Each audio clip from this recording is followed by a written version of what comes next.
ويبري وفي يومه له شغل شاغل لو شعر يعد الغرور ويبني القصور وينسى الفناء وينسى القدر وينسى القرون وريب المنون وينسى الخطوب وينسى الغير وينسى الشهور تحيل الأمور فإما بخير وإما بشر يجرعه الحرص كأس العمى ويحمله فوق ظهر الغرر وكم من ملوك عهدناهم تفانوا ونحن معا بالأثر أخي أضعت أمورا أراك لنفسك فيها قليل النظر فحتى متى أنت ذو صبوة كأن لست تزداد إلا صغر تؤمل في الأرض طول الحياة وعمرك يزداد فيها قصر أرى لك ألا تمل الجهاز لقرب الرحيل وبعد السفر وأن تتدبر ماذا تصير إليه فتعمل فيه الفكر وأن تستخف بدار الغرور وأن تستعد لإحدى الكبر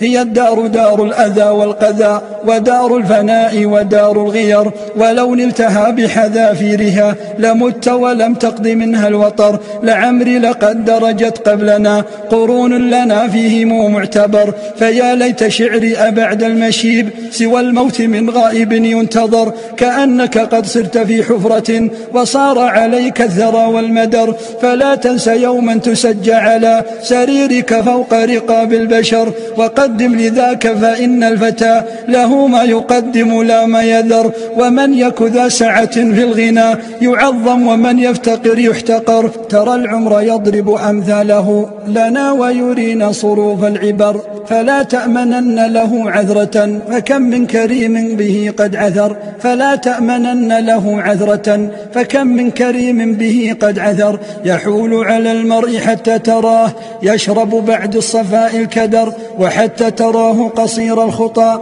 بطيء النهوض كليل النظر أيا من يؤمل طول الحياة وطول الحياة عليه ضرر إذا